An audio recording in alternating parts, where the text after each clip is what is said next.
ever seen those special TV shows or movies? You know the ones that are so wonderfully unintentionally bad and bring you so much joy and captivate you, but for all the wrong reasons. Well, buckle up, Busters, because we here at B-Watch Rewatch absolutely live for these underdog gems. And now more than ever, it's important to take a break from the hard stuff. Come join your fellow B-Watchers as we escape from the chaos of life in our hilariously unhinged community. So please, allow us, Colin and Cadence, a sibling duo that shares a passion for such cinematic excellence, to take you on a wild ride through all the TV shows and movie plots you never knew you needed to hear.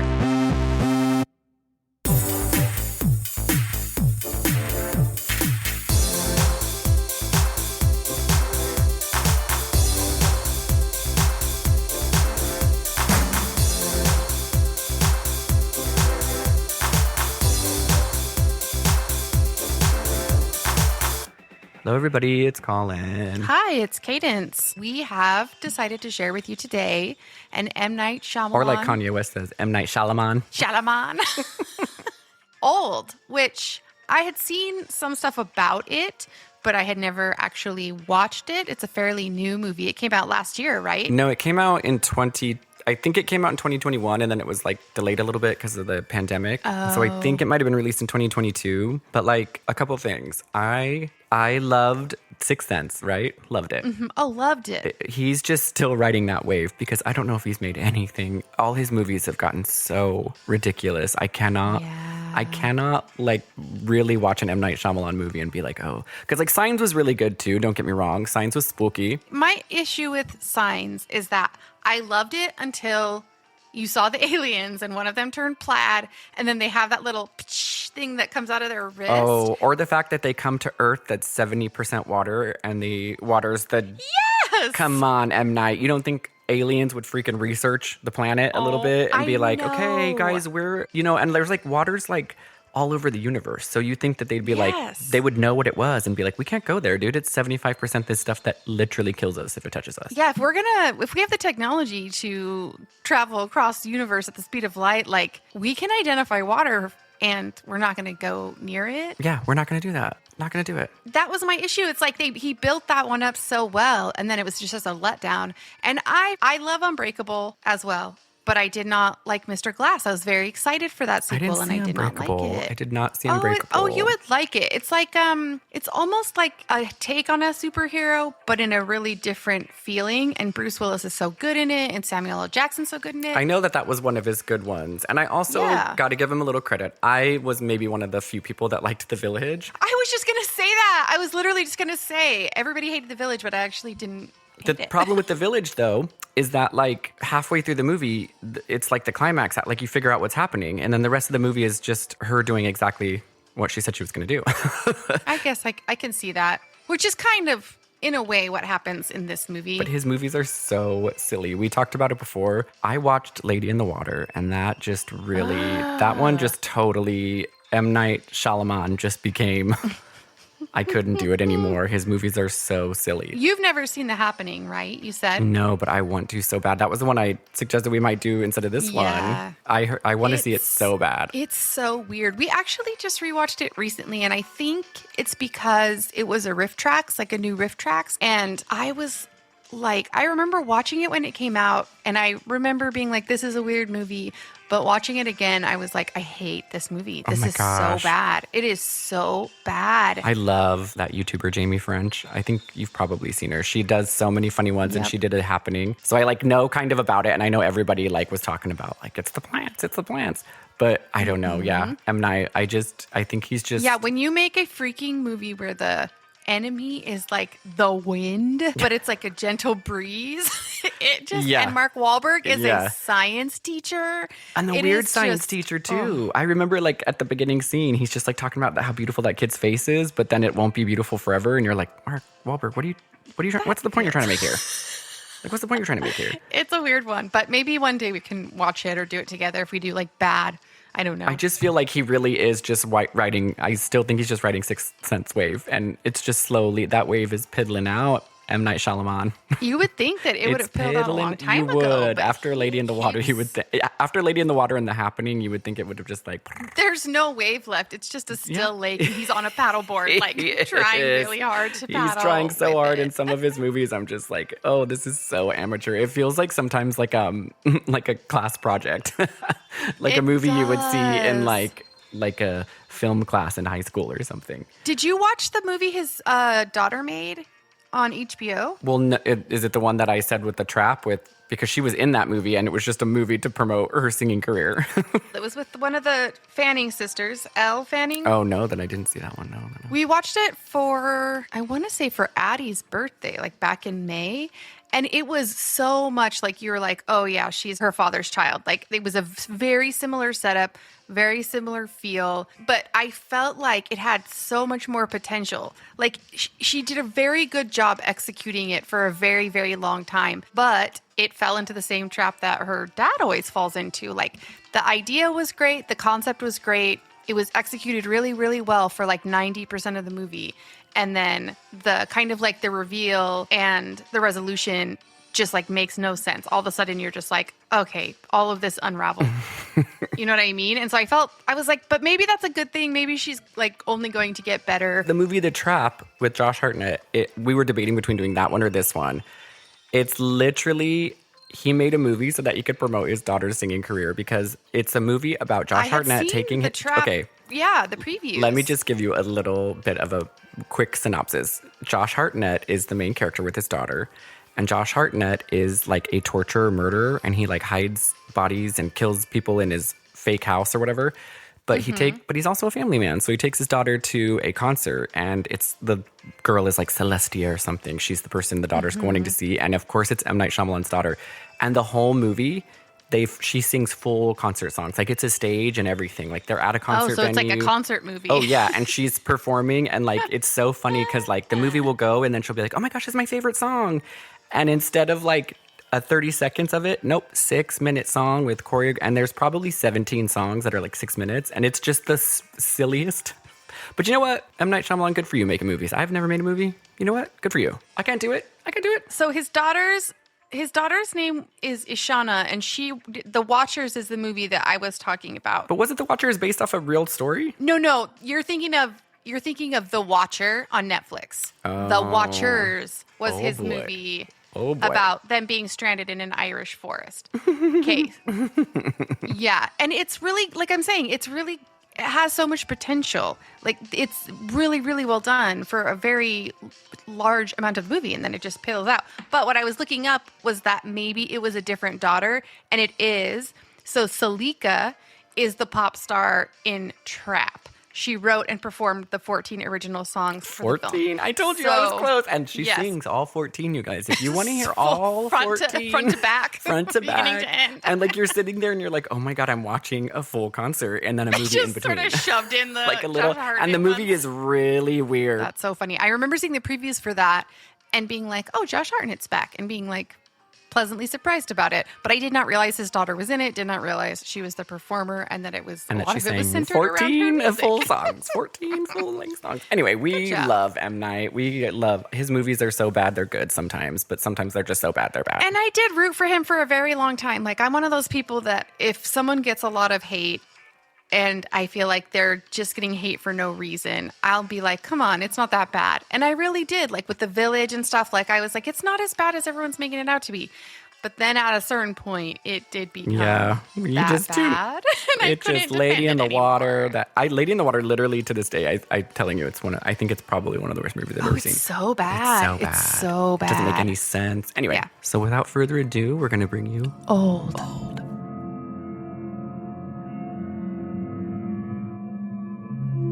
All right, so again, the movie's called Old. Came out in 2021, I think.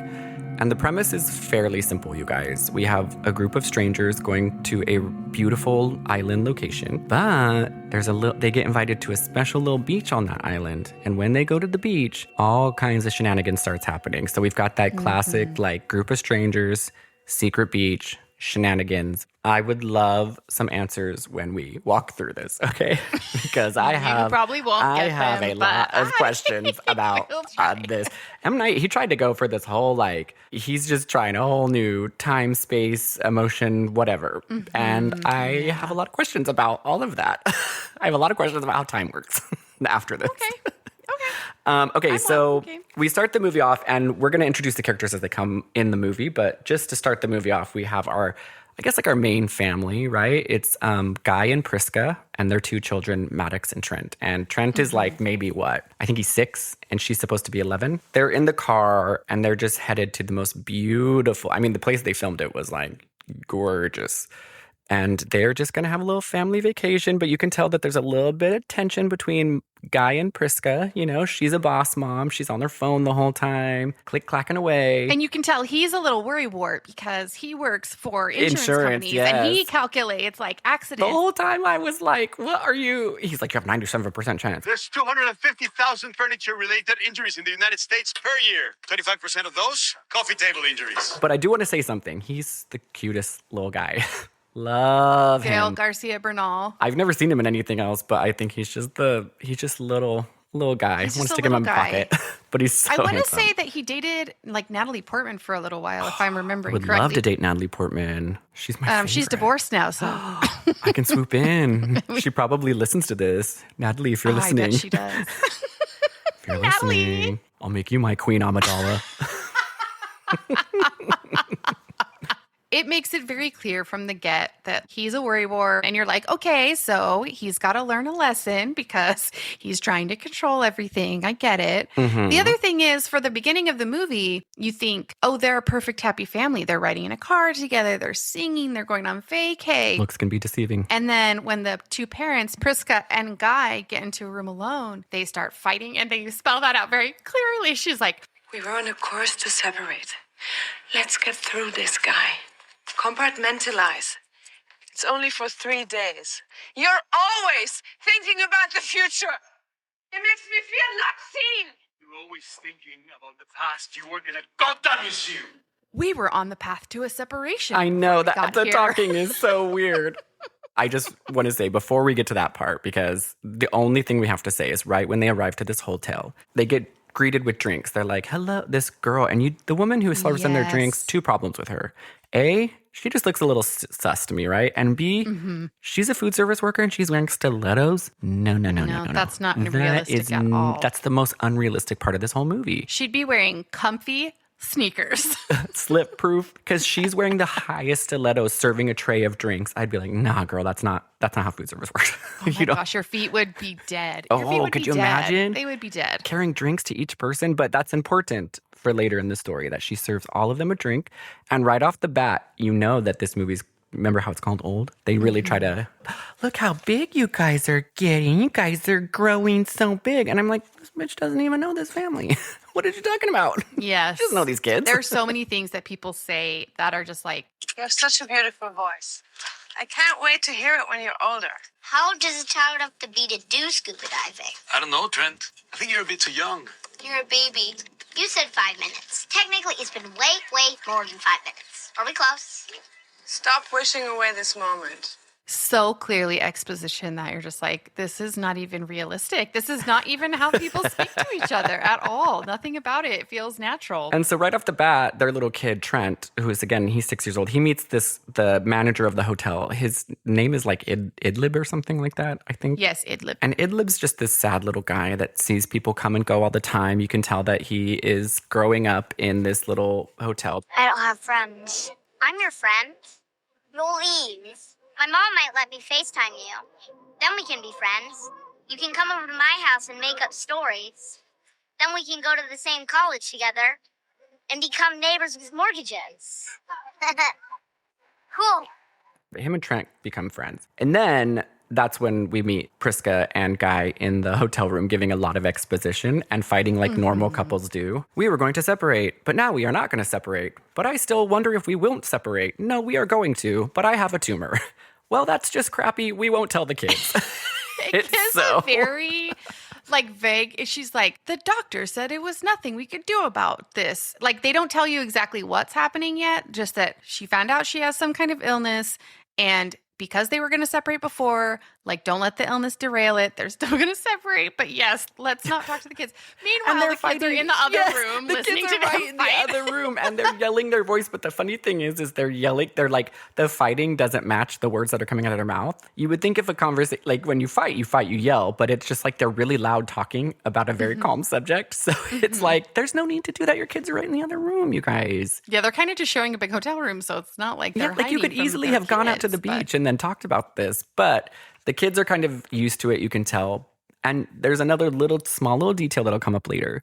But because Trent met little Idlib gave him a little piece of paper that's like it's like a fun little decoding thing. Yeah, it's like a little code. So they're kind of giggling and decoding, and it says like nonstop ice cream or something stupid like that. Well, not stupid. That's amazing, but nonstop ice cream is not. I know that's not stupid. I would actually love that, but that's just a little sprinkle of, those are very important details for later. There's a lot of foreshadowing. A lot of exposition, lots of foreshadowing. It's kind of like he slaps you in the face with it too. He's like, listen, whoosh, this is exposition and foreshadowing, so pay attention. Oh, when we forgot to say that they meet the manager of the hotel, Idlib's uncle, and he's a creepy, instantly gives creep factor, major creep factor. Mr. and Mrs. Kappa, welcome to our version of paradise. Wow. Hello. Yeah, he does not seem... There's something very smarmy about him, but you don't know what it is quite yet. He just definitely is unsettling. So after the family gets all settled in, we just take a quick cutaway, right? We cut away to my favorite character, and his name is Mid-Size Sedan. Yep, you heard right. Mid-Size Sedan. He's a rapper. Colin. I just want to know who was choosing those names. Obviously, M. Night. He was like asking his daughter who's a singer. Oh, M. Night was like looking up all the names. He was like, if you could pick a rapper name, what would it be? And she's like, oh, totally Mid-Size Sedan. Or he used one of those, those like rapper name finders online that just like randomly those are good. Those are good names. Mid-Size Sedan. What the hell? Mid-Size Sedan is a terrible name. And it's also like just the idea of like naming yourself after just like a very boring car is so funny to me. Like, I mean, kind of like it. Don't do a Corvette or I kind of like DeLorean. I kind of dig it. Just Mid-Size Sedan. I mean, it's kind of freaking baller. You know what? Self-awareness. He's like, you know what? I can have a sense of humor about this. I don't need a cool rap name. I can be a regular old car. Could you imagine really being like Mid-Size Sedan? Like it just like at a concert or something. Like it doesn't feel. Yes, exactly. That's what the thing I think it is. It's like it doesn't roll off the tongue. It doesn't sound catchy. It's like a very hard and clunky phrase to say. So to say it repeatedly, he at least could have put a little in front of it. Put a little in front of it. Little Mid-Size Sedan. And then I'd have been like, oh, for sure, he's a rapper. I'm ready to hear it. You could call him Lil Mid. Lil Mid. That would be catchy. Right? Lil Mid. Yeah, exactly. Just put Lil in front of it and you've got yourself a rap name, but Mid-Size Sedan. And I'm only saying that this is a quick cutaway. We just see him. He's with the total bombshell babe and she is getting ready to go for a swim and he's on the beach and Mid-Size Sedan comes in later. So you just get a quick little intro. But then we cut back to this beautiful resort and it's the next morning essentially. And Maddox, Trent, Priska, and Guy, the family we just met, they're sitting around having their little drinks. And that's when the swarmy manager comes over and he's like, hey, I got a little secret beach you want to go to? And I'm like, just the way he is about it is so strange. I just feel like I'd be like, no, I don't. No, thanks. Yeah. No, just like you. A random guy being like, I have a secret beach. You want to go? I'd be like, no, thank you. And he's like, we only selected a special couple people and you guys are special. So come to the special beach. And I'm like, makes it weirder. As a parent, I'd be like, no. I'm happy with this beach, dude. I'm happy with this beach. It's just fine. We actually chose this all-inclusive resort for a reason. We'll just stick around here. Because they have to drive like 2 hours. I'd be like, no, we just got here. I just want to go to the beach. I just realized a plot hole, but I'll just have to make a note to remember it at the end. So I'm just making that note out loud. There's a couple. Many, but there's the whole movie is one that just occurred to me. Big plot hole.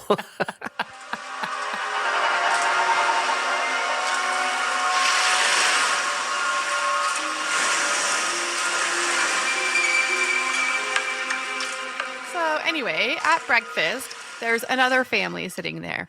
There is a husband and wife, Charles and Crystal. And Crystal looks exactly like a Crystal would look.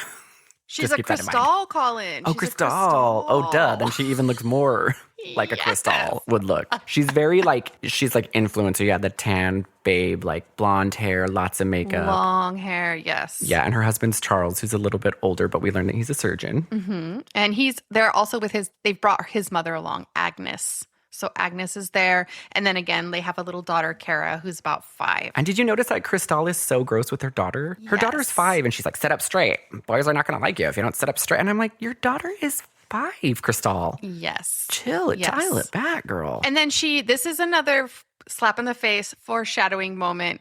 Because the waiter comes over to take her order, and she's like, I'll have the calcium bomb juice drink. I have a calcium deficiency. So is it really calcium rich or just a catchy name? It has all calcium-rich vegetables, ma'am. But I have a calcium deficiency, so is it really full of calcium or is this just catchy? And you're like, instantly she's high maintenance. You know she's a Crystal. Mm-hmm. And you're like, oh, calcium's going to come in later. You remember that calcium deficiency? Right? It's going to come in later. So, yeah, she's got her calcium deficiency, and there's a little bit of tenseness, too, with her mother-in-law, Agnes. You can tell she's kind of irritated that Agnes is there. And like Colin said, she's a high-maintenance mom. She's obsessed with how her daughter is perceived and wants her to be attractive for boys, and she's just kind of gross all the way around. Yes, very gross. And then, in my personal opinion, everybody's having this beautiful breakfast, right? And this is where we get introduced to Patricia. But how do we get introduced to Patricia? She's flopping around like a fish, guys. She's having a seizure, which is not a funny thing. But the way the actress chose to portray that seizure it's traumatic. And you know what? It's a little bit jarring. It's a little bit jarring. And her husband is Jaron. So Jaron is immediately giving you all of his information as he goes to help his wife seizuring. He's like, My wife has epilepsy.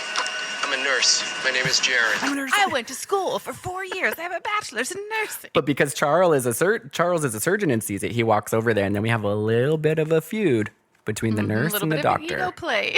Oh, Charles as a surgeon is just like, and the best part is he's just like, he runs over there. This Charles is a surgeon. He's like, oh yeah, just put her on her side. Put a pillow there. She'll be fine. And I'm like, yeah.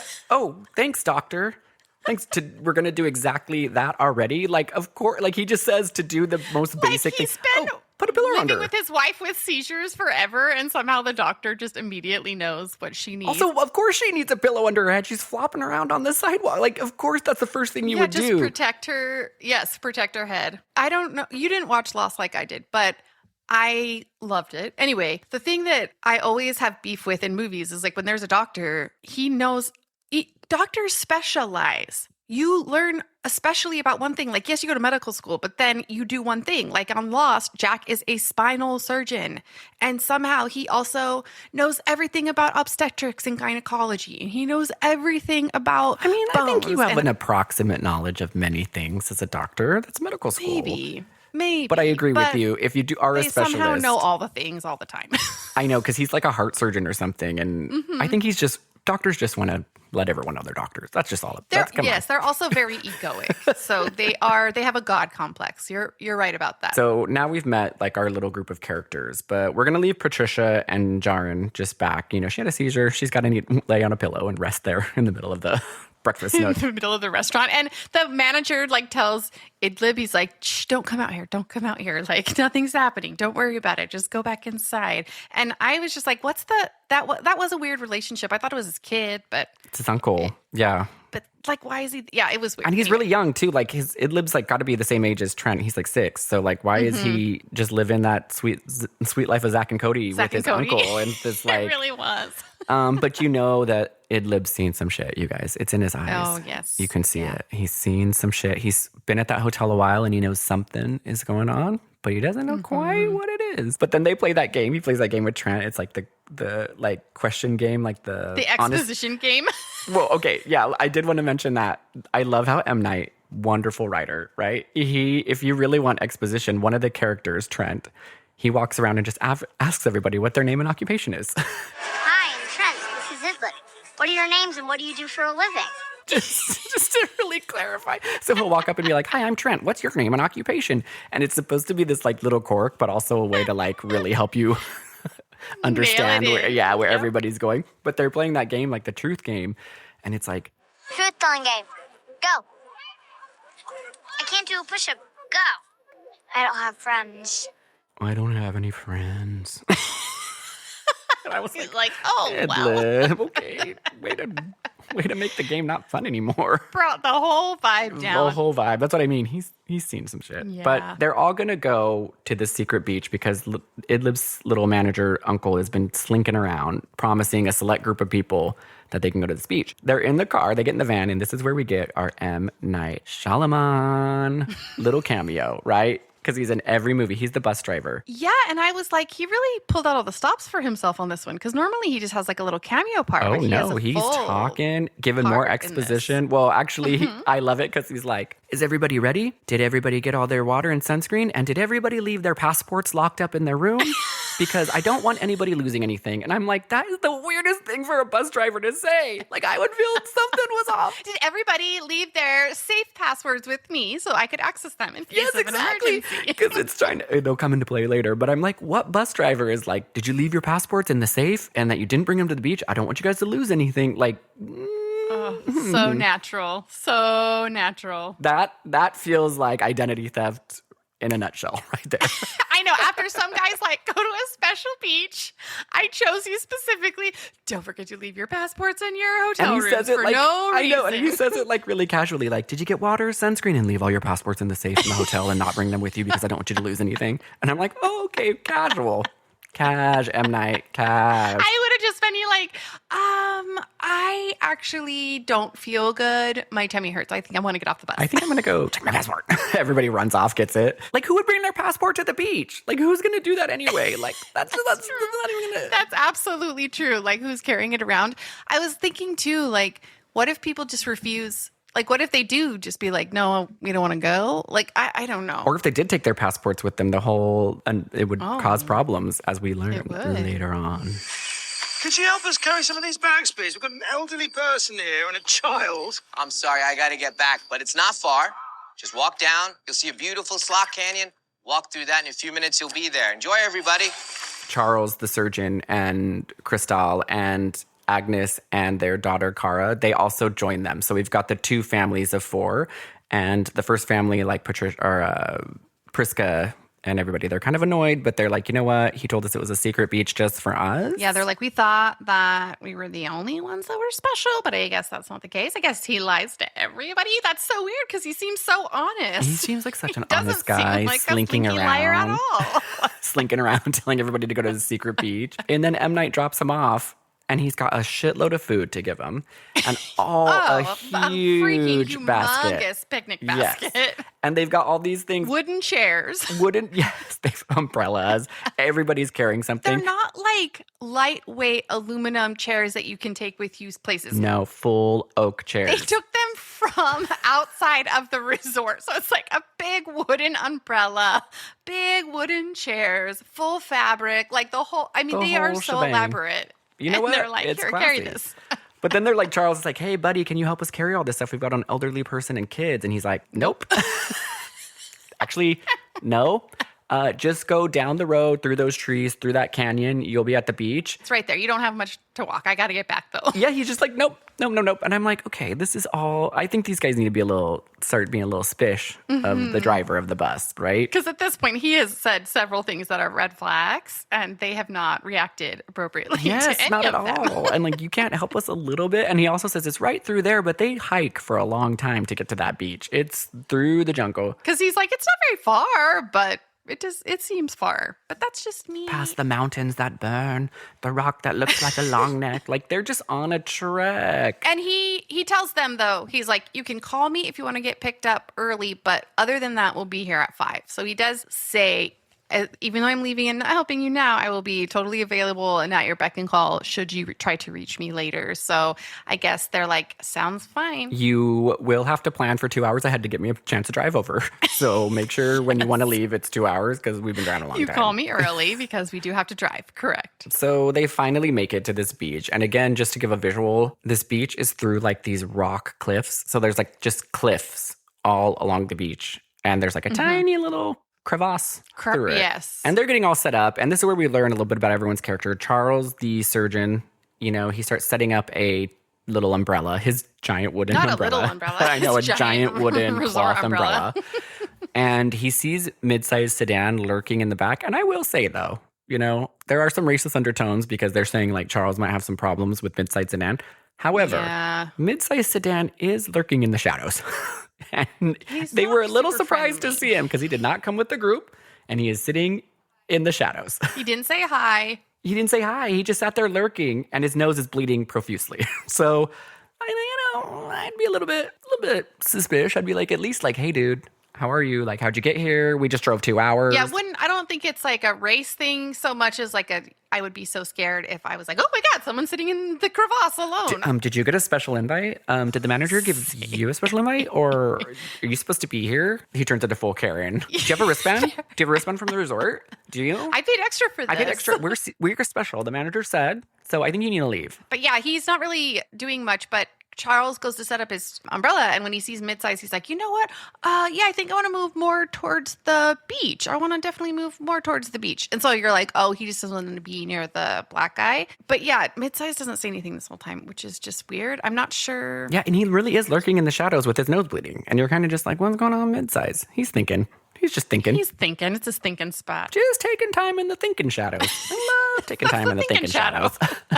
Anytime you need a little think, go into a dark corner shadow and just think. I was going to make a joke about a thinking bone because of Brenda's thinking bone in Freshwater, but then I was like, later, Charles does have a thinking bone. There is a thinking bone. I know. I was just going to say, Charles does find a thinking bone. That's foreshadowing for you.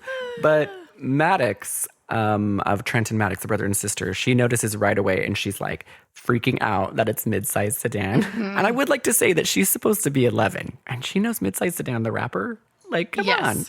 She's really freaking out about it, too. She has, like, an encyclopedic knowledge of music. She listens to a lot of music. Good for her. Knows all the artists. She's very well balanced in her taste, but she loves Mid-Size Sedan. Who doesn't? She's so stoked to see him there. Little mid. Little middy. Little mid did. So everybody's just kind of getting settled in, but you're noticing, like, certain, like, kind of things are happening.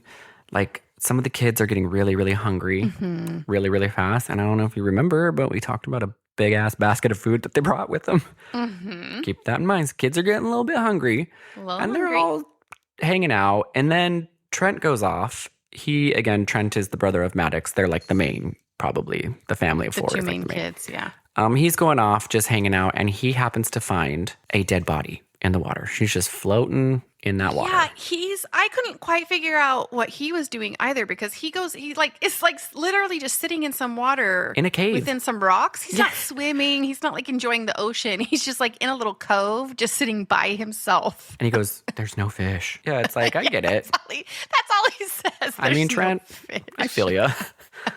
Just swimming in a cave, looking at no fish. No fish. So yeah, this body floats up behind him and he starts screaming and he runs to his mom. And it turns out that this woman was the woman that came with Lil Mid and she has passed away. She is totally naked. She's naked. She's naked as a blue jay. Naked. And she's dead. And so they're all gathering around her like, what the fuck? And so they start kind of trying to hypothesize what happened to her. And because Charles is a racist, he's like, you hurt her, didn't you? That's why your nose is bleeding, because she was trying to defend herself and she hit you and you killed her. We're going to have to get the police involved in this. Like, you've committed a homicide. Everyone's like, Charles, can you calm down? And Mid-Size is doing a very bad job of defending himself. He's just like, no, I didn't. And I'm like, Mid-Size, come on. Yeah, he's like, I don't want to say anything else. I didn't do anything, which on some levels, I get it. I understand. Right. Good point. But I would also be like, no, explaining a little bit, but he's just very quiet and he's very suspicious at this point. I mean, come on. He's in his thinking shadow, not talking, nose bleeding profusely. Now you find this dead body. And he's like, she just went out to swim. That's all he knows is that she went out to swim and he hadn't seen her since. Well, actually, if Charles is a surgeon, he'd be able to look at the body and be like, oh, yeah, she died of drowning. There's no discernible wounds or anything. Huh. You know what? Maybe he's not a coroner. Oh, could you imagine being a coroner? Oh, it would be so tough. I don't think I could do that job at all. But I'm glad other people can do it. But anyway, they all start freaking out, and all the parents are just around. They shoo off the kids, because keep in mind, there's 3 kids. There's Cara, which is Charles, and Cristal's daughter, and then Trent and Maddox. This is when a great time to walk into a group dynamic, which I love because Patricia and Jaren arrive. Oh, yeah. Surprise, surprise. Surprise, surprise. I forgot about them and their seizures, but they're here. Nope, she got off her pillow after breakfast. She rested like the doctor said. I feel great. And she also took the 2-hour drive. And I love her because Patricia's instantly like, I don't like this dynamic. She walked into a full murder investigation. Everybody's yelling, and she's like, you know what? She's like, the vibes feel off. I know, the vibes feel off of this, okay? I don't know if I totally want to be here. And I mean, you can't blame her. Like, you show up to a beautiful secret beach that a slinky manager tells you to, and then everybody's just gathering on a dead body fighting. Yeah, that doesn't seem like it'd be fun, but she's ready to immediately exit. She's like, we should just call him right back. I was also trying to think, like, did M. Night turn around and drive back to the thing and then bring Jaren and Patricia back? No, they had to have or was that another driver? multiple drivers. There's no way, because they were driving for a long time. They did a whole montage of them driving through the jungle. That's true. They definitely There's got to had be another driver. Drivers, but I love Patricia's like one of my favorite characters. Actually, I like Patricia and Jaren. They're like the most I love real. Patricia because she's also a therapist. And so anytime something tragic happens, she's like, should we talk about this? And she's always trying to get people to process their emotions. They're just having a really hard time right now. But she instantly does not like this dynamic. And meanwhile, while everybody's fighting and they're trying to figure all this shit out, we have Agnes. Remember Aggie, the mom of Charles? She's all of a sudden being like, yo, I feel kind of weird. Like, I'm feeling a little weird. My dog is being weird. I'm feeling weird. And Cristal is like, you shouldn't have fucking argued with me about coming to this beach. Agnes hates. I wanted to go on a yacht. Like, she was very mad at Agnes. I love Cristal. She's the most one-dimensional character. Like, she's just high maintenance, no depth, mean, nothing. no depth. Oh, and I would like to say that as soon as she arrived, she pulled out her phone and started doing like Instagram poses. Yes. But she posed so weird. Like, she was posing so strange. It was you know what? Calcium deficiency. She can't pose in like a normal person because her bones. Calcium. Give her a break. Get it? While they're all arguing about this, and again, Jaren and Patricia just showed up, Agnes freaking dies, you guys. She full on is like, my heart hurts. Next thing we know, she dead. Dead. And we're like, oh my God, that is weird. She just got there. 2 people dead in like less than an hour. Like, this is not good, you guys. This is not good. Yeah, that's what Patricia said. Patricia said that same thing. She's like, I'm not feeling this vibe. This is not cool for me. We were expecting a nice day out, and this is not cool. Jaren tries to go get help because he's like, we have to call the police. Like, now we have a murder and we have an old lady dead. So he tries to run back through the crevasse to get cell service because they're all like, our phones aren't working. That's really weird because he said to call him if we wanted to get picked up, but somehow our phones aren't working. That doesn't make any sense. So Jaren goes to try to escape, and you guys, he just blacks out. He just blacks out. Well, I love how it's like very, like, they don't really explain it, but he tries to run through the crevasse, and then it's just like, wow, wow, wow, and then he ends up back on the beach. But like, nobody sees him. That's what I kept saying, because he's not the only one that happens to. And Yes, it's like, how are people getting back to the beach after they black out? M. Night was just like, you know what? Let's not ask questions. Because everybody hits this little thing, it blacks out, and then they just end up on the beach. And I'm like, do their bodies end up there? Do they bounce back? Like, how? Yeah, is it like ricocheting them? It like pushes them out real fast, and they just end up on their backs being like, I'm back on the beach. I thought maybe I was missing something, but yeah. Anyway, Nope. So he gets knocked out, and he wakes up, and he's like, what the heck is going on? The vibes get even weirder for poor Patricia, because then Trent and Maddox are standing right in front of her. Because keep in mind that Trent and Maddox got whisked away, right? They can't see Agnes die. They can't see this lady. Traumatizing. So the kids have all been away, whisked away, and you kind of forget about them for a minute while the adults are arguing. And that's when Patricia and Jaren go over there and they meet them. And again, you know what? Patricia and Jaren really did have, they got the worst of all of this. They did, because they kind of walked in cold. Everyone, I mean, not that anybody got tons of preparation, but they all came together and kind of like had a thing going. Patricia and Jaren just walk into just absolute chaos. So, because they're talking, you don't see the kids yet. You just see the backs of them. And Jaren's like, What's your name? I'm Trent. This is my sister, Maddox. How old are you guys? I'll guess. I'm good at this. You're 11, right, Trent? I'm 6. No. Really, are you 10, 11? He's not lying. He's 6. are you fucking with me? He instantly is like, don't fuck with me. So you're wondering why Jaren is reacting so strangely to these kids. And Patricia, in her classic like therapist, she's like, they're feeling unsafe. There is a lot going on here. They're playing with us. Let's leave it. Okay. What's your best friend's name? Maddox. How sweet. You know what? They're experiencing a lot. They're trying to go to a safe space. So I know that they're fucking with us. I know they are. But you know they're what? acting out because they're stuck out. on this beach and 2 people have died. And then she looks at Jaren, but I agree with you. They are fucking with us, but just go with it, okay? Just go with it. They're both not having it. She does try to keep him calm, but because she's like, oh, Jaren's about to kill a kid right now. Let's just... This has been a stressful day for us. We just woke up. I mean, they had a seizure earlier. They just got over that. Now they walk into a double murder or double death, I guess and these kids are double fucking D. with Mid-Size Sedan. And I love how nobody else knows who Mid-Size Sedan is. No, he's a famous rapper, but like only the 11-year-old girl knows who he is. Well, they're just old. What can I say? I said old.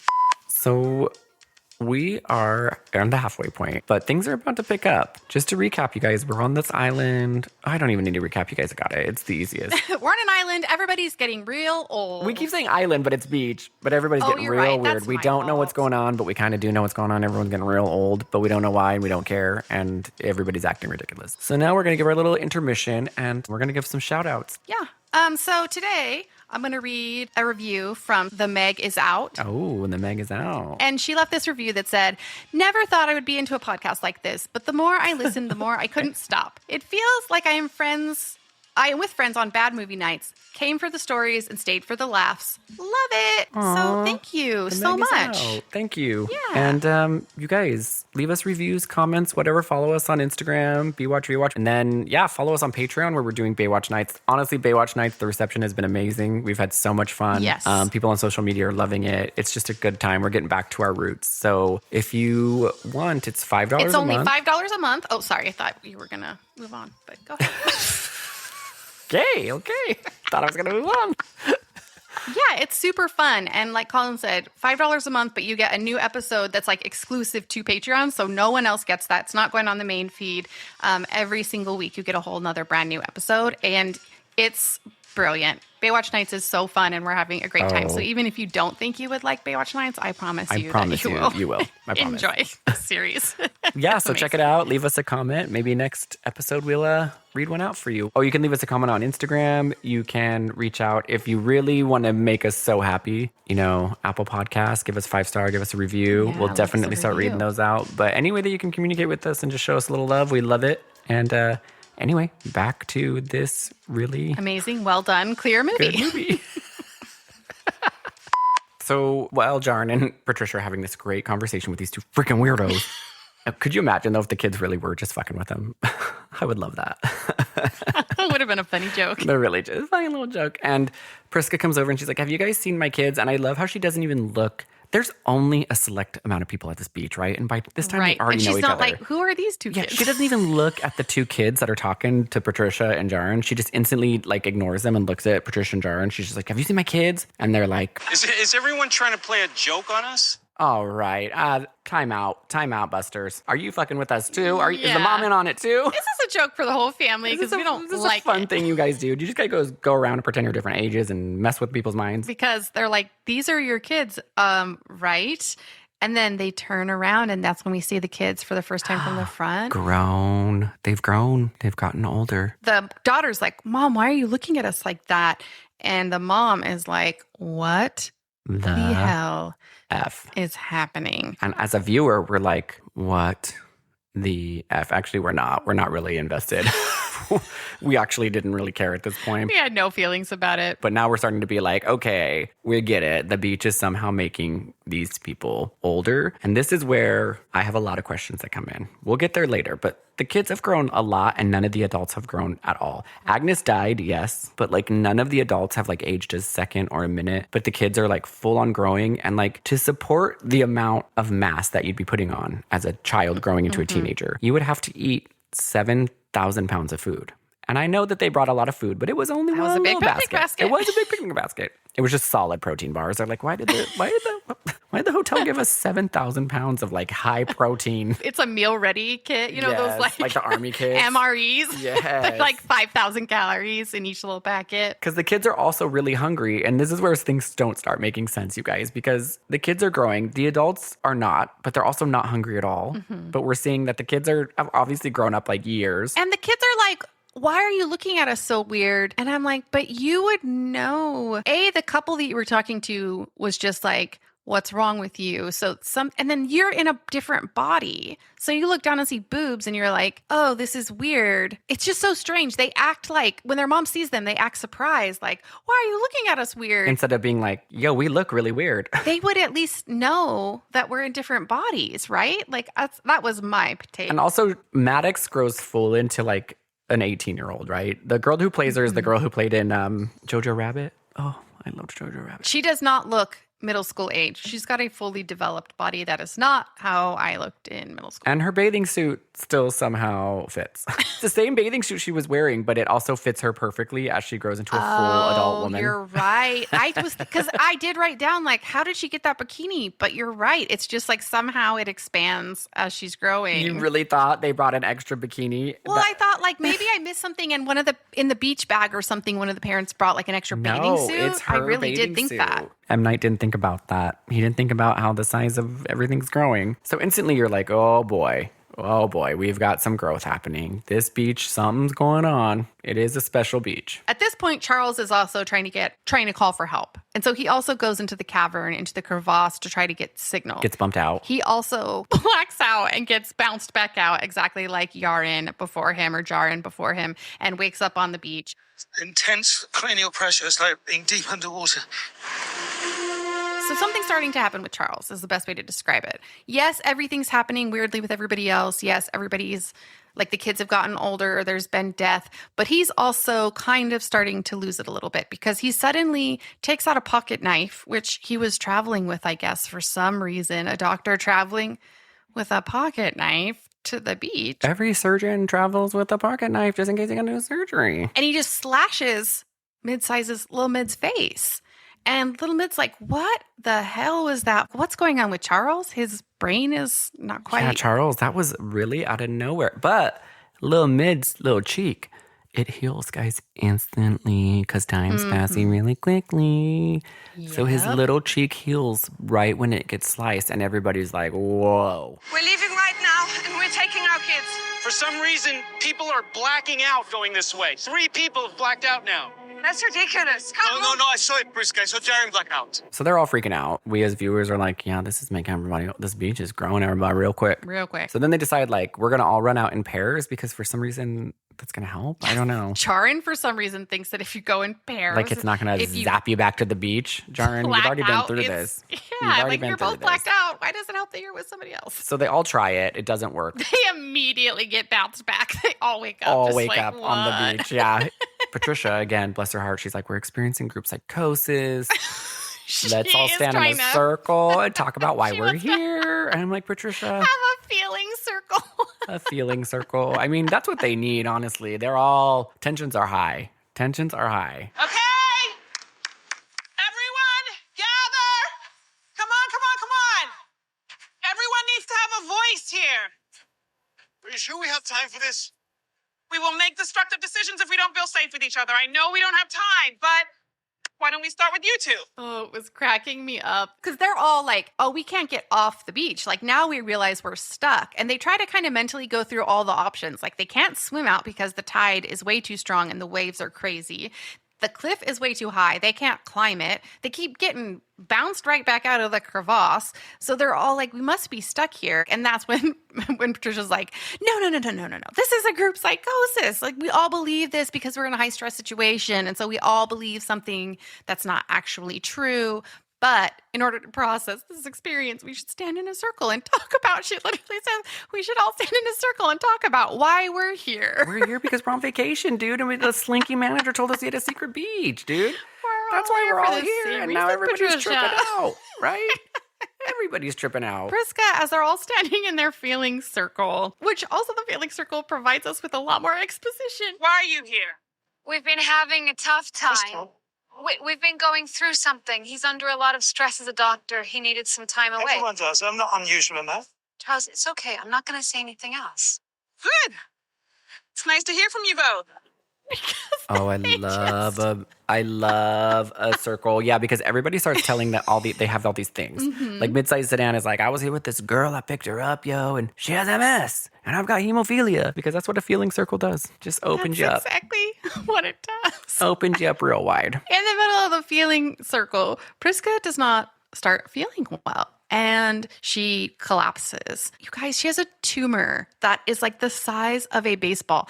And she's like, oh no, it's only supposed to be like 3 millimeters. And it's like, well, it's a softball size now, Priska. Bitch, your kids just grew up. Bitch, your kids just grew double the size. Like, get with the program. Your tumor's huge. Priska, come on. So then that's when you connect the dots, because they keep her reference to her illness vague in that scene when she's like, we were on the path to separation. And I had a medical diagnosis that we were going to not tell the kids about until after this vacation, husband. So now you're like, oh, that's what it was. It was a tumor. It's kind of like on her hip. It may be like an ovarian kind of thing that's happening. But this part was so sick, you guys.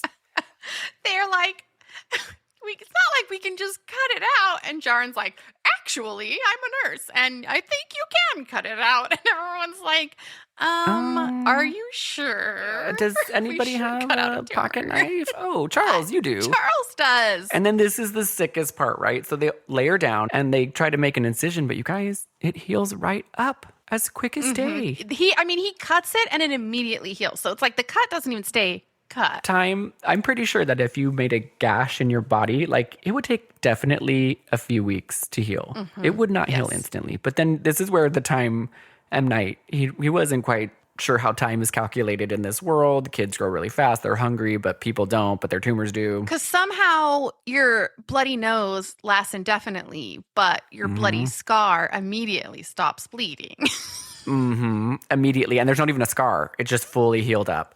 So they're like, okay, you guys, crap. We know that something's happening. Crap. And it's getting bigger. It's getting to the size of a canta-friggin-lope right now. So big. And to get it out, you guys I'm going to cut it. And you guys all have to put your dirty, gross, sandy fingers into her wound and rip it open and hold it open so that her body does not heal itself. Somebody also must have brought alcohol because they're like, do you have alcohol to sanitize the knife? And someone's like, I do. So I'm like, okay, so another weird thing someone packed on this day trip to the beach. It's a day trip to the beach. Of course you brought alcohol. Duh. I mean, I would think like sparkling wine, but you can't sanitize something with that. Full on rum, vodka. Sticky. But I know I'm like, sticky champagne knife. Nobody even thinks like that her body's going to get infected with your sticky, nasty fingers. Because all the guys, everybody, 10 people stretching her abdomen open. And they are cutting away, guys. And they pull it out and it is a giant tumor. And he's like, it's attached to something. And he's like hacking at the bottom tissue. of it to get it. And then just takes it out. And then it heals back up. And I'm like, so her body, like he didn't accidentally cut a vein or like it didn't affect her body when he like slashed through a muscle sloppily with a pocket And she would knife. be in so much pain. Yes. But you know what? It probably would not pain because, time's going so quick. That pain's over. You're like, oh. Your body can't even like register pain because time. I thought I felt pain, but I guess I don't. No more pain. Because she's out for like a couple seconds and then guess what? Priska wakes up. She's totally fine. Surgery successful. No, not even a scar. And the tumor is just like a ball. It's fully self-contained. The kids start kicking it around. They start playing soccer with it. I mean, what else are you going to do? I just got so grossed out with the fingers. So many different stranger fingers into your stretching. Wound. But what are you going to do? What are you going to do? You're on a beach that's making everybody kind of old, maybe? I guess nothing. You took the tumor out. It was going to kill you. Your husband made a fast decision.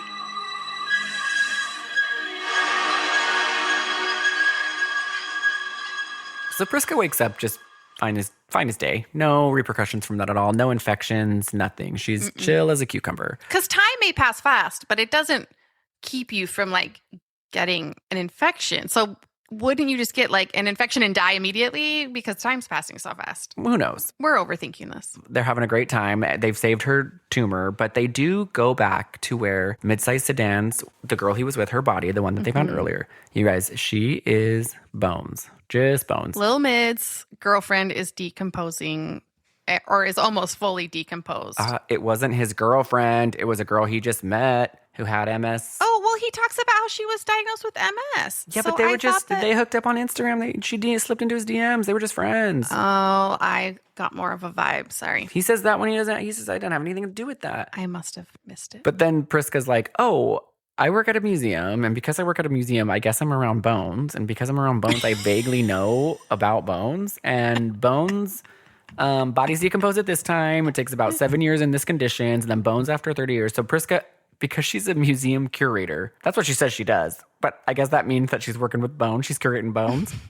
I guess. They're just trying to tie in anything they can. But this is where they all try to, it starts clicking with the time. And it doesn't make any fagging sense, right? Yeah, because Lil Mid's the one who comes up with the calculation. And he's like, on this beach, 60 minutes is 2 years. Will age almost 50 years in 1 day here. Almost a lifetime. And again, the kids are they're grown-ass 20-year-olds at this point, and none of the adults look any different. That is exactly what I was going to say earlier, too. I was like, I get it because kids grow so fast and it's different, but I'm also like, I look drastically different than I looked 10 years ago. The adults would also they would all different. be gray-haired. None of the adults are even have any more wrinkles. Priska does tell Guy, she's like, you have some wrinkles, but you never see it. No. She's just saying it out loud so that you think as an audience member, yeah, they're also getting older. Yeah. They're just pointing it They out. are. They're just aging really older. well. And also there's so many, their teeth, right? The bacteria in your teeth, your eyeballs, everything. You would be, all parts of your body are aging. At this point, 7 years in an hour or something. And then they're like, well, what about hair and nails? And then they're like, well, I guess they're dead. And they're just trying to make up all these stupid things to kind of make up for all the plot holes. The kids are eating so much because their mass is growing. They need to grow an enormous amount of mass quickly. We're staying roughly the same mass. Our cells are just aging. What about her hair and nails? Shouldn't they be growing at an abnormal rate? Maybe it has to do with the fact that the cells in hair and nails are dead and they aren't reacting in the same way. And I feel like your body would be going through, what about colds? All that stuff. Wouldn't your body be just constantly Yeah, because he's just assuming that everybody's body is prime, that it's just prime healing, prime condition, and that you're just aging in an optimum way. And you have no her issues. tumor is growing so big from the point of a softball to a cantaloupe in half an hour. No other part of her body, she didn't do anything except for get sore and pass out. You would be slowly getting sicker. It would be yeah, wouldn't you be losing a shit ton of weight? Your body would be eating itself. You'd just be shriveling up. But no, not one of these adults have had any food. But you know who has had a lot of food? Fucking Kara, dude. She's scarfing all that food down the whole time she's eating. One little quick thing before that is Jaren is they're trying to come up with a way to get out, right? And so he's like, he has a theory, which I just thought was wild. I think it could be the rock that surrounds this beach. If our cells are being affected, speeding up in their processes, then us trying to leave is like swimming to the surface too fast after being deep in the ocean. Our bodies can't reacclimate. That's why we go unconscious when we try to leave. Maybe we could slowly walk through the canyon, take a step, stand still. Do it over 8 to 10 hours. Let our bodies acclimate. But according to Priska's timeline, who would be willing to give up 20 years of their life trying? I'm sorry, this is nonsense. They would still lose 20 years because they'd have to go so slow. Because it would be like when you're scuba diving and you don't want to get the bends. And I'm like, how Jaren, would good try, bud. Good try. Proud of you, bud. Proud of you. That's not how it works, bud. It's not how it works. Nope. So dumb. I was just like, this is so stupid. So yeah, anyway, so they realize in the middle of listening to Jaren go on and on about his theory that Kara and Trent are missing, and they're like, Kara, Trent. And Kara, as Colin said, is just scarfing down food from the giant picnic basket. Oh, she's hungry hippo. And they're laying in the tent because they don't want to have any of this dead body bone talk. They don't want to get tumors out of moms. They don't want to get bones. They're just kids. And again, this is where I was thinking, okay, because this is where the movie gets real. Okay, we're going left field, right? So they're laying in the tent and they're like, oh, my body's changing and my mind is changing. And I'm thinking okay, if you're growing so fast and you're reaching maturity and puberty is hitting you and stuff, but they're still acting like children. They're still acting like very young children. I could not figure that out. But you would think like maybe they would start thinking a little bit like, I don't know how that would work, because they aren't exposed to anything. They're just there for a day or whatever, a couple hours. So maybe they still would be acting like children. But I feel like if you grew up super fast, super quick, you'd be like thinking like an adult, like more rationally. And they tried to kind of barely address this. At one point, Maddox, when she has matured to like a full teenager, early 20s or whatever. Early 20s. The actress is full 23. With her tiny little baby bathing suit on. Still fits. She's walking with Lil Mid, and she's like, I feel different, and I think different thoughts. My colors used to be a lot and very bright, and now there's no colors, but they're not as bright and not so many. That's and I'm like, is that how you're trying to explain that you're like kind of becoming an adult? It was just the weirdest way to say that their thinking is changing. When I turned into an adult, everything turned dark and gray. There were no more colors. No more colors. It all became the colors bleak. left my life. It was just bleak as fuck. But yeah, I do agree with that. Like, and she says it the weirdest way. I'd be like, yo, I'm thinking faster, stronger, smarter. My mind is running. I'm thinking about all kinds of stuff. The meaning of life, aliens, fiscal responsibility. Aliens. All kinds of things. Government, politics. Like, no, she's just talking about color. But I guess she's a kid. Just a kid. She's just a kid. And so I guess their bodies are changing. And I guess puberty, no matter what, you're going to have feelings that you don't really understand. And your body's going to want to do things just because that's the natural development of stuff. But yeah, it was they didn't really address it. And in some ways they did. And it gets more plot holy as the movie goes on. But. Yeah, because Trent and Kara are in the tent and they're kind of doing that same thing where they're like, I feel weird, I feel different, I'm scared, I'm my body. Later, the parents are all arguing, whatever. And then that's when they notice that they've been gone for a while. And they're like, where the F are these kids? Then they come out holding hands, you guys. And guess what? Kara's little 6-year-old belly is full of Trent baby. She's visually like 20. But she was 6 when she arrived. Yeah, mentally she's 6, but 6. not really mentally 6 because she's aging very quickly. So mentally she's now 20. She's also acting like she's 6. Who and knows? You guys, her and Trent freaking boned in the tent. And she immediately got pregnant. Immediately got pregnant. And I'm thinking to myself, how would they even know how to do that? Like they were 6. Well, the dad goes, you know how babies are made. And Trent's like, yeah, but I thought you had to do it like 20 times. So they did kind of try to address it by saying like, we gave you the birds and the bees talk, even though he was like 6. Oh boy, at the time, I missed that. I missed that. Yeah.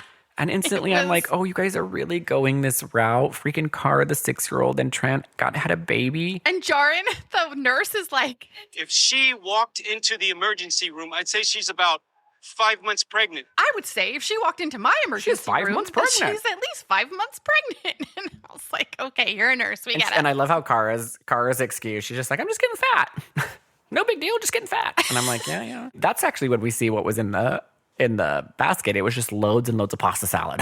There was 100 loads of pasta salad. And I'm like, dude, pasta salad at the beach? Ugh. Hot, sweaty pasta salad. And she's just scarfing it. She's not even using utensils. She's using her hands. No, she's just shoveling it in. And it is... Well, she is preggo. I mean, I get it. So not only are you growing, your body's fully growing and putting on mass. Now you've got a baby growing inside of you. And again, nobody else has eaten anything. Yes.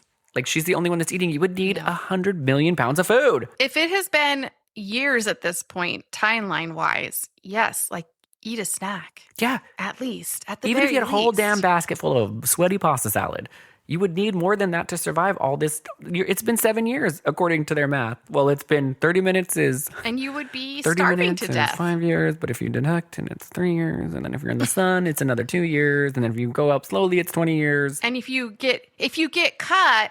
It heals immediately, even though she's pregnant for like 5 minutes. I think they said she's only going to be, when they see her, they're like, she's only going to be pregnant for 5 more minutes. So roughly she's already been pregnant for 5 minutes. So she has a 10-minute long pregnancy, which a cut takes at least a month to heal, but it heals right away. So, like the time is so fucked up. If 60 minutes equals 2 years, they've only been on this beach for a little while and those kids are full grown getting pregnant. It's just, I don't know anymore.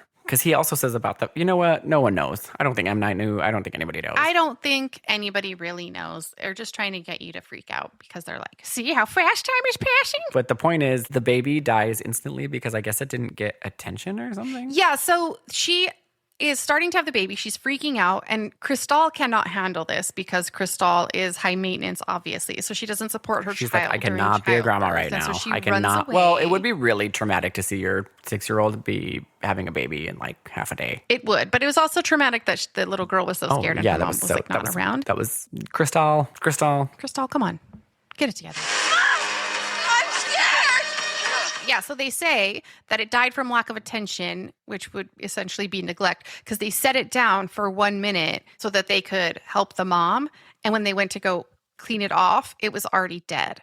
And so I guess the baby, time passed so quickly for that baby that it was neglected for an extended period of time, I guess. But that's another thing where the minute was actually a week for the baby.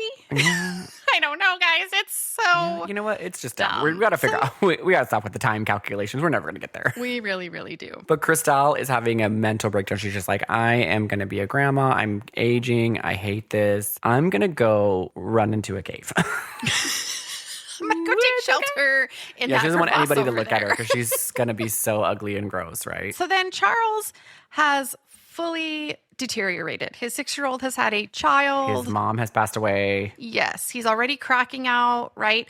So he stabs Lil Mid, guys. Stabs him just to out of death. nowhere. Just loses it on Lil Mid. His wounds weren't healing fast enough. What if Lil Mid's wounds were healing every time he went up for a stab? And it was like, you're because so her right, wound dude. healed Why so didn't quick. they? So you'd think that he would be stabbed by the time he went up in the air to go another stab. You saw how fast his cheek healed. Oh my gosh, you're so right. You're so right. Lil Mid's just like dead as a doornail because Charles is losing it and he's doing it real slow. Let's like stab him, raise it above his head, and then again. Stabs But him. you know what? I guess time wasn't on Lil Middy's side. Lil Mid's dead as a doornail.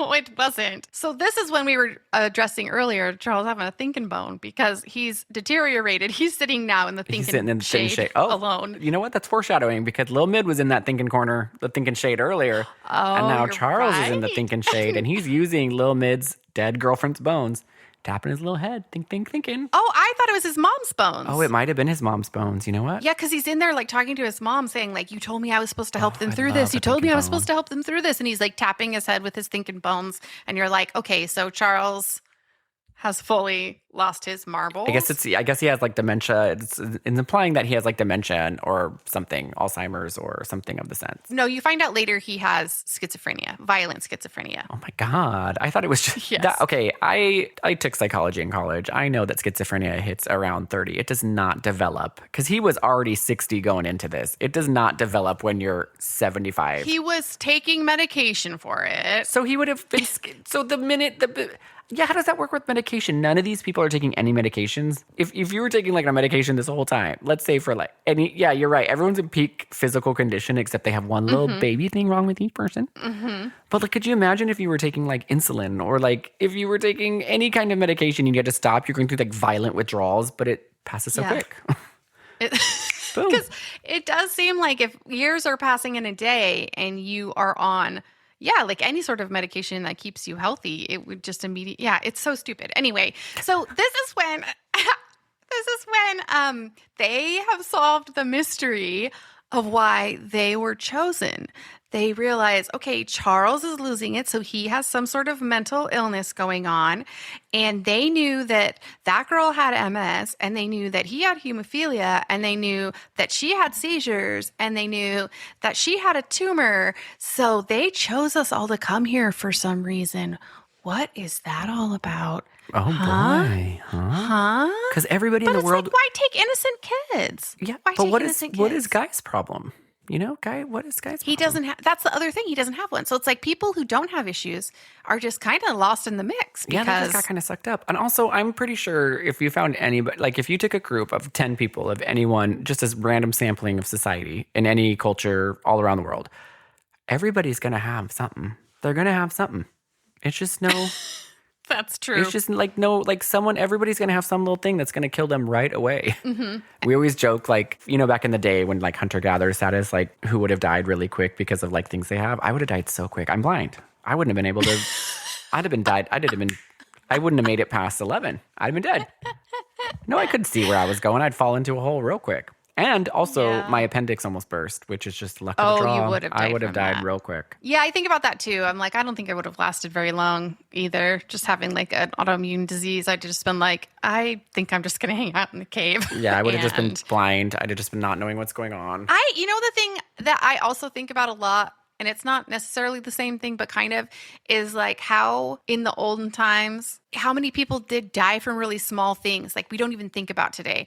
Like we have antibiotics. So if you had a bacterial infection, like you were immediately dead, when now that's not a big deal. Or like your appendix bursting. Like even in the most advanced times of, like the early 19th century or whatever, it's like if your appendix burst, whatever, like you're done. I'd have been gone. And you had no control over that whatsoever. And that is wild to me that it's just like there were just these little things. Mandy's death, she wouldn't have been able to hear that wolf coming. It just gobbled her right up. No, it gobbled her right up. So after they discuss that they're all now here for their medical conditions, they debate climbing up the cliff, but they're like, no, it's just too dangerous. It's much, much, much too steep. There's a very weird interlude where Maddox and her mother, Priska, step aside and have a little conversation. And Maddox is like, you were going to leave Dad, right? You didn't have an affair, did you? And she's like, well, there was this one hot guy at the museum, and I just found out I had a tumor, and I just thought I need to do this to feel alive, and I regret it. And Maddox is so mad, you guys. And her mom's like, are you going to ever talk to me again? And Maddox is like, I just need some time. And the mom's like, that's the one thing we don't have. But Maddox does, because she gives full performance. She gives music video, beach, clutching her chest, crying performance for 20 minutes. Which I'm like, at this point, why the fuck are you worried about this? Yeah, like, why would you care? You are on an island where everyone's dying, and the little 5-year-old girl that was your friend just had a baby that died. Get off the fucking island. And you were kind of feeling... Why are you worried about this? You were kind of feeling Mid-Size Sedan, and he's dead now. He got stabbed to death by a guy who's violently schizophrenic. But she goes out in the water, and she's feeling herself. She's having her moment. You guys, Jaren's little body comes and just pops her, just bumps into her. Jar Jar's dead. You guys, Jar Jar's dead. Oh, because you're right. Jaren tried to swim out. He did. So after they all decide they have medical conditions, Jaren's like, listen, I'm a know nurse. It's not a great idea, but I think I can handle this. I'm a nurse, so I can probably swim in the ocean. But she's literally like, she's having this emotional moment. She's crying and everything. And then you see Jaren's little baby head just boop. Kind of bump her on the side, and it was just the funniest thing to me, even though it was kind of sad. There's so many bodies floating by in this many movie, bodies floating by, and Patricia loses it. I mean, of course, Jar Jar tried to swim out, and they're really just implying that it's too much to swim. You just can't do it. So Jaren has passed. It's getting bleak. Then one day they can't find Kara, and you guys, she has fully snapped, and she is climbing the cliff face. And she is feeling like she can do it. Her baby freaking died.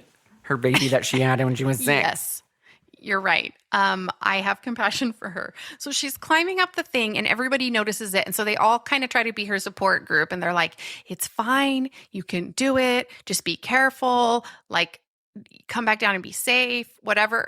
But then, you guys, as she's climbing the cliff, she falls asleep. I get it, girl. I feel ya. It's tiring. God, climb that cliff.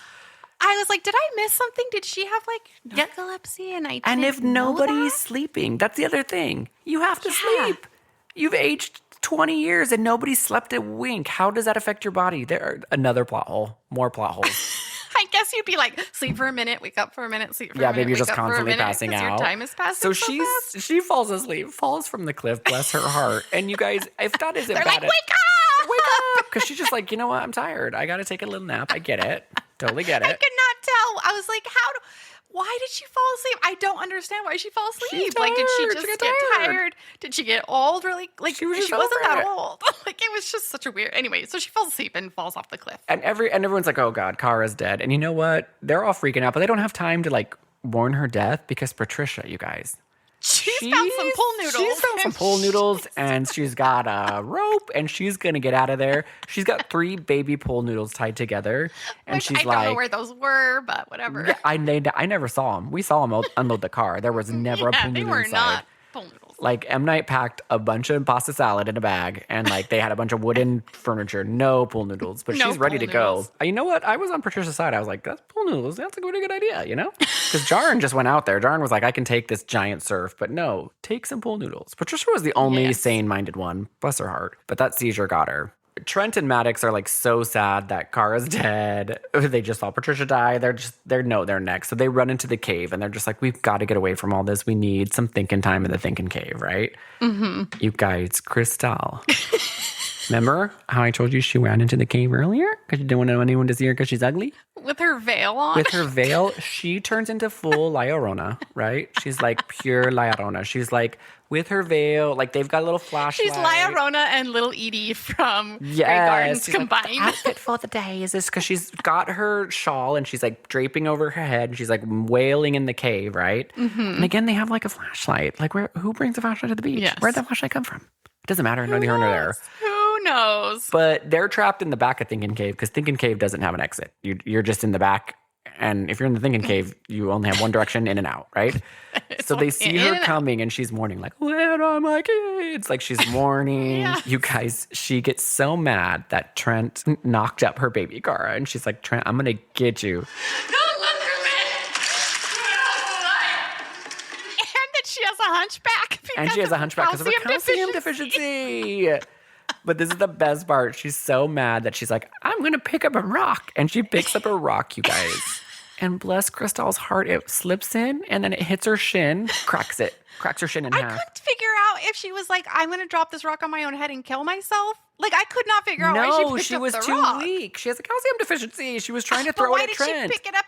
Because she was trying to kill Trent because she was mad. Because he got her pregnant. Okay, I get it. Yes. Because she's like in this weird mourning stage of her daughter that fell asleep on the cliff.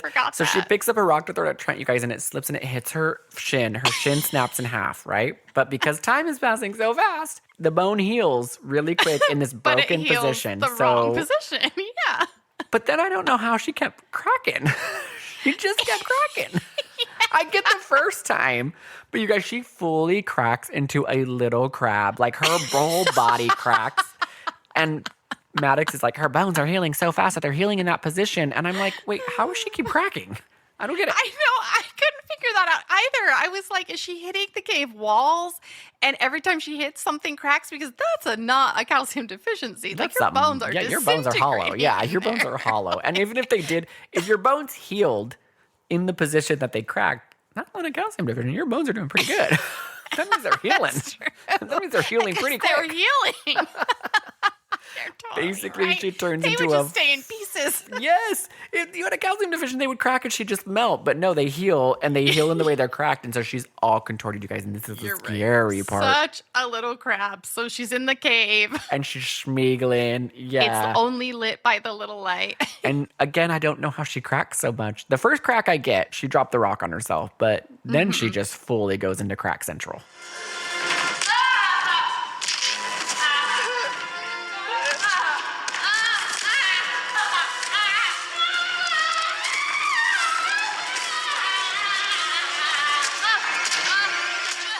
It sounds and looks as though it's like she's compressing really quickly, and it's just like, yeah. And she just like compresses into a little broken ball. It was so weird. It did not do a great job explaining her massive amounts of broken bones. I'm not a doctor, but I'm going to say that's on a calcium deficiency. I'm not a nurse either. Something weird, right? If she came into my ER like that, I would say she has a calcium deficiency. She looks like when a daddy long legs dies or like a spider dies. Like that's how she looks. She's fully cracked totally just and everything. Shrivels up. If I was Trent Maddox, I'd be very, very scared. But while this is happening and they're in the Thinking Cave, we go back out to Priska and Guy.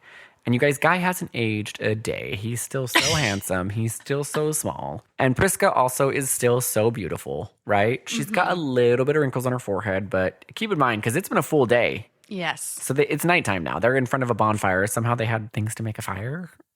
because they bought fire equipment to the beach. More and more plot holes. And this is when they decide that they just were like, we were so stupid to get separated. We want to be together. It's neither here nor there. They decide to get together, right? I know. And he tells her, like, I have to tell you something. I read your text messages and I saw like this other guy's text messages. And I'm like, again, this is the most traumatizing thing in the world. You just watched 10 people die. Dying. People are dying, Kim. Yes, exactly. There are people that are dying, Kim. And he's like, I read your text messages. Like, dude, forget about it. Maybe it's supposed to symbolize, like, closure. Like, just, it's closure. You're going to die. But it doesn't even matter because you learn that they're still in love. They want to spend the rest of their hours together. He says, I just want to be present. So they're slapping you across the face again about the lessons of this movie. Just be present. But I would like to just, again, mention that Charles is the oldest one that entered this place, guys. He was under Agnes. He had to have been in his 60s, right? Mm-hmm. It's been a full day, and an hour ages you 100 years, and 2 hours and you 10. The kids are, and the kids 20s. Are pregnant, and they're dead, and in their 20s. Charles is somehow still alive, and he comes out swinging with that knife. He's been hit. He's like, I've been using the thinking bone, and I've been thinking about using this knife. My mom's thinking bone told me to stab you, and he's attacking them, and then Priska's like, you guys, get that rusty spoon that's left on the beach, or knife. I guess knife. How do you stab with a rusty spoon? Anyway, she's like, stab him. So guy stabs him, you guys, and I guess the rust. No, Priska stabs. Oh, Priska Charles. stabs him, sorry. Yeah. But or the rust from the knife infects his body really quick. But rust takes a long time. So he gets lead poisoning. It's so stupid. It's the dumbest. I was like, how does the doctor die? Googled it because I was like, he gets sores all over his body. And I heard her say something about rust, but it all happened so fast that I didn't quite catch it. Yeah. So yeah, he gets blood poisoning from the knife and the rust. So he's now dead. And that night, after all the hubbub, Trent and Maddox are out looking at the top of the cliff. And Trent's like, Maddox, that's a camera up there. What the hell? Why are people watching us? What is this all about? Dun, dun, dun, dun, dun. You guys, the friggin' hotel is watching them. And they're watching this whole escapade go down. And you're like, it's the hotel.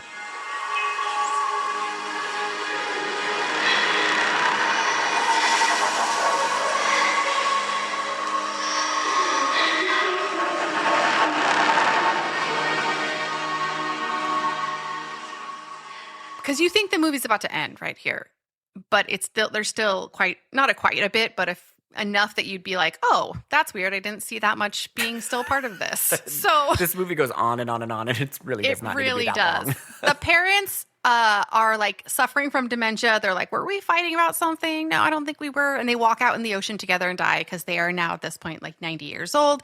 And it's just the kids left. So Trent and Maddox are the only ones left. They're now like in their late 40s, roughly like early 50s. And they have found this book that someone on the island previously kept. And it has a list of the names and addresses of the people who were there previously, very handily and very conveniently. Because the hotel did not think to clean that up. Well, no one can go because they can't get off. Nope. So they're reading about how even the person who wrote this book has also a theory about the magnetic cliffs and the way time is experienced in them and da-da-da-da-da. They're like, you know what? Maybe if we swim through the coral, it will protect us from the magnets and we can get out. And we're all like, well, yeah, obviously. Why didn't anybody think of the coral before? Clearly. So they go swimming through this coral tunnel and they get stuck, okay? So at this point, you're like, they died. They're dead. And then you cut to M. Night Shyamalan, who's back, you guys. He didn't just have a cameo. He's a very important part of the story. He's not just a bus driver. That doesn't help with luggage. No. Right? He comes back. He's watching them with a camera. He's like, everybody in test trial 73 died. They're like, are you sure? He's like, yes, they drowned. I watched the water for a minute and a half. They are not there. Trust me. He's like, pack it up. Bring me your samples. And then one person in the audience raises their hand and goes like, how does that beach work? Do you know, I'm the newbie, guys. Hey, I'm the new intern. I'm here at the Medco. Right. How the fuck does time work at this beach? Because I'm a little confused how everybody died. M. Night's like, don't worry about it. Everyone's dead. Just trust me. I want to also continue on that question by saying, but first I need to tell you this. He packs up his supplies or whatever, his camera supplies, I guess.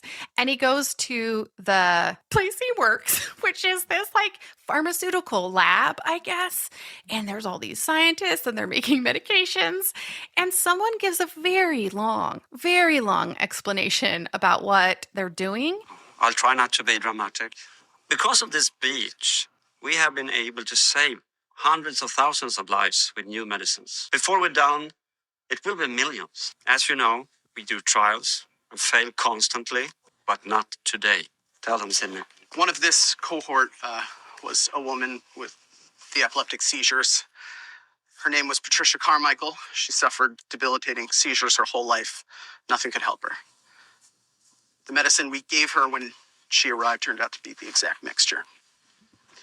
She didn't have a seizure for 8 hours and 17 minutes. 16 and a half years. We cured her of her epilepsy. We'll now fast-track trials, make that medicine, and share it with the whole world. Every single person that needs it.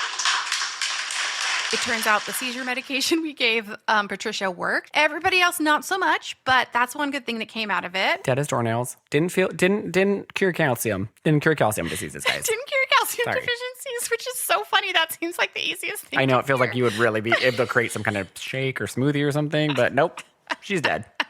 Oh, that's hilarious. I didn't think about that. So then the smarmy hotel manager or owner or whatever, he's like, this was a blessing that we found this beach because now we can do this research and we can get these drugs out faster and they're more efficient.